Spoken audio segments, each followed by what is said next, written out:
Okay, this is an '02 Dodge Cummins pickup transmission that we got in.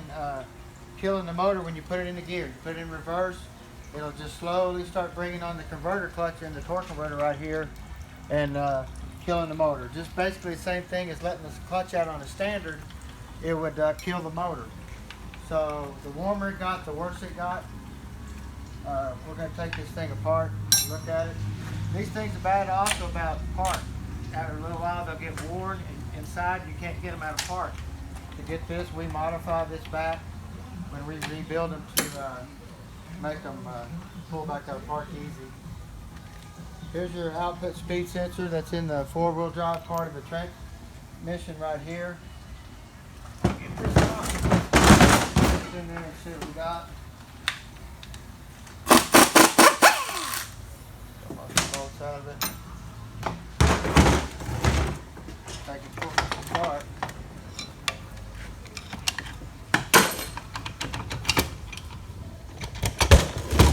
Okay, right here is your overdrive clutch. This is what we call your overdrive housing that holds your clutches and your planetary gears and stuff like that. This is your overdrive clutch. Looks pretty impressive still for being rebuilt once before already, because I did notice the pump has been changed in there. Pair of pliers to get this apart.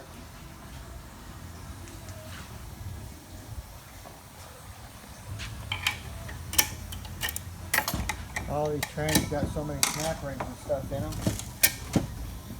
that it takes a lot to take these things apart.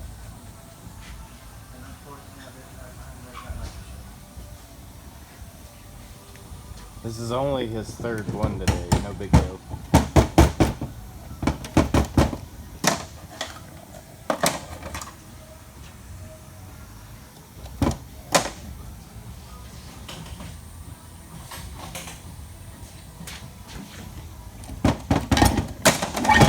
You got to have the right tools to get these things apart.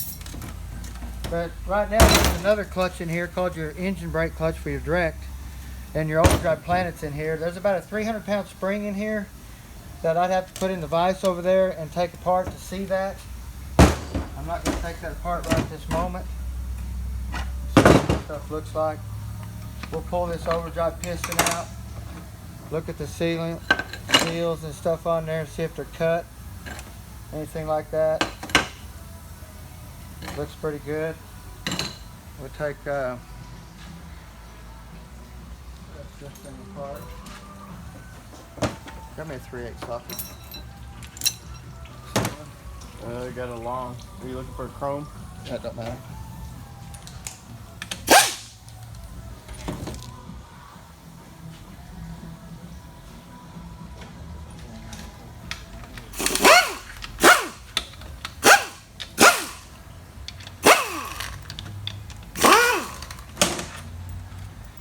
These bolts here hold this support back in the case right here that supports this shaft and your overdrive piston.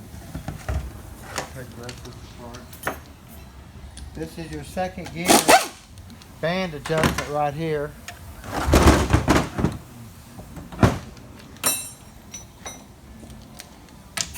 Fan off. We're mainly looking for wear, because that's probably what it's going to be. Pan looks clean. I think he serviced it though before he brought it to us, so it's going to be hard to tell.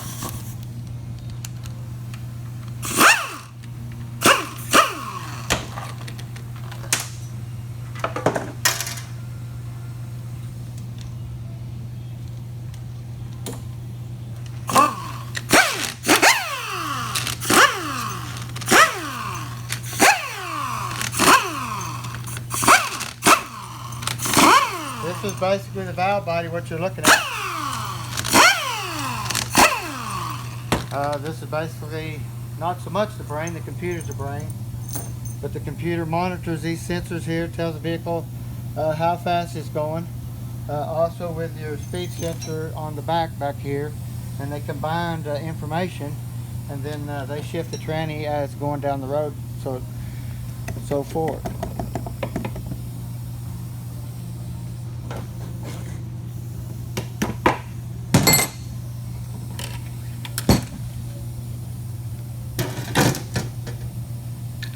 This is your intermediate accumulator piston and spring.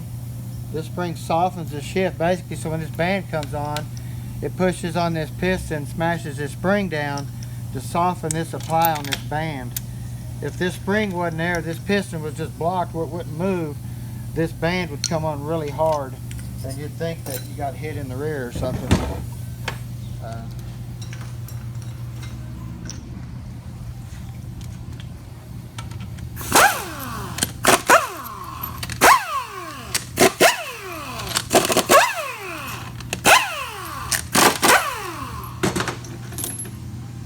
This is the pump assembly. This unit here.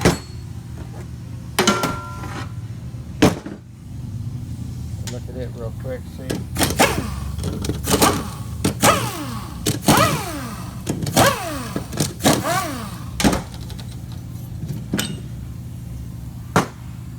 I always like to look for wear across these two spots right here, because this spot right here is your suction of your filter through the bottom of the pan through here, and then this side here is your pressure.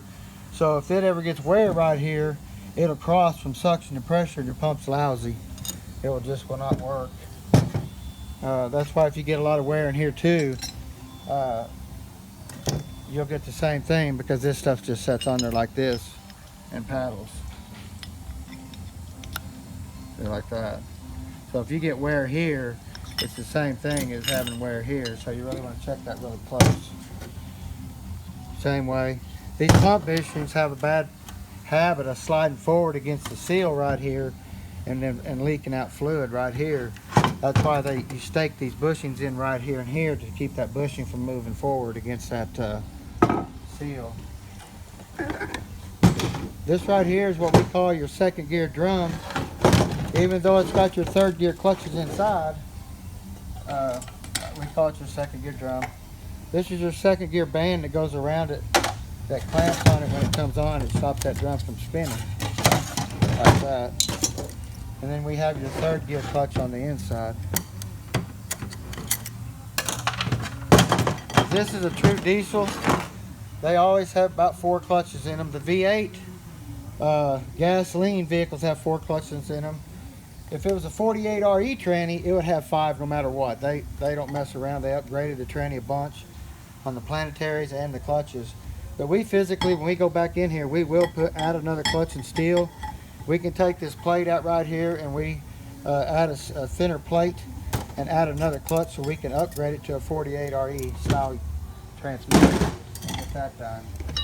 The 48 RE, 47, 46, they all have 4 forward clutches in the drum. This drum here, instead of clutches, is what physically moves the vehicle forward. When you put it in the gear, these come on and you tootle on down the road.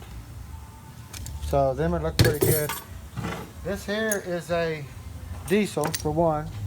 All this gear train right through here will be steel, most of it. Now, on all the gas ones, they put aluminum planets right through here, and you'll see this one right here. It's a big steel planet, real heavy duty. The splines are steel, that way it can't strip on this shaft right here. Now the gas ones will be aluminum against this steel shaft. The gas don't have enough torque where a diesel will actually has enough torque to strip this right here. But since this is an early model diesel, it still has a 4-gear first gear planet in it, where the 47s and the 48s have a 6-pinion steel planet, which has its own individual washer like this right here that'll set on there, instead of the planet just running on the ring gear itself and being its own washer, kind of like this right here. See, the steel planet will have washers in between. This will not be in there. And then, like I said, this is a 5-pinion right here, and they do make a 6-pinion in the 48s to even make them even stronger. So we could upgrade this one. We'll talk to the customer about it, see if he wants to, but to upgrade this right here to a steel planet is about a $500 upgrade. We can upgrade it by one aluminum one, which will help some, but it's still not the best.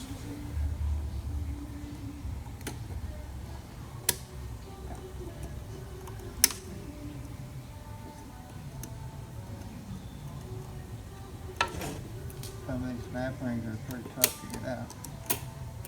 This right here is your reverse drum and your low reverse sprag. When they went to the 47 and the 48, they went to a double wrap band. It's like this. Well, the early model had a little band and it was just a single. I'd have to show you real quick the difference, but they upgrade the band tremendously to make it hold better in reverse, because the reverse gear on a diesel is a lot higher gear in reverse than it is in first gear. So diesels have a hard time backing up, especially if you put like a low stall converter in them or something like that. They don't like to back up, and it puts a lot more force on that band. This is your low reverse sprag assembly I was talking about. It's a one-way bearing that sets down in this case, which this will spin one way and not the other. And this is that rear support I was telling you about that holds your overdrive piston, and it keeps your drum lined up and your shaft coming out the back lined up. The one we put in there has an O-ring around here that locks the pressure in, and this hole's a little bit bigger to really put a lot of oil on right here, because there's no bearing. It runs aluminum to steel, so it really needs that pressure in here to keep that from touching and rubbing. So we do upgrade that to that style, and it just makes it so much better.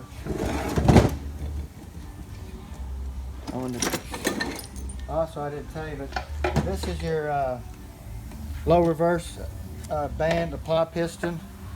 I didn't take it out because I had to get the band and stuff out first, but that's what that looks like. Fluid comes by here, pushes on this, flips this lever, pushes on this band right here, and makes it back up. Your reverse band right here and your third gear clutch in this drum, when they come on, the vehicle backs up. So that's what the combination is for that. And then here's your second gear. If I can get this out, some of these springs are terrible.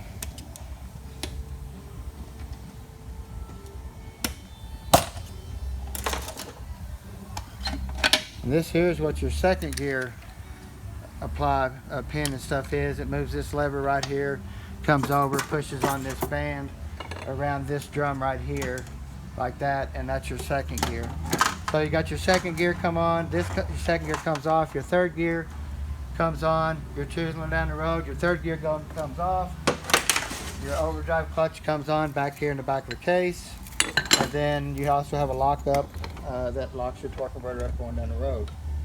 So basically, I just see a really nasty tranny that if it would have been serviced a lot more, it wouldn't have so much dirt and muck in it, and it'd probably still be working. But if you service this tranny one time, you're probably asking for it really bad. So, but we'll clean this thing up, put it all fresh with bushings and seals, and a new triple disc converter on this one this time, and stuff. And I think we're going to put a billet flywheel on this one too, and kind of help this guy out a little bit more. But it'll be really nice when he gets it done. Stay tuned.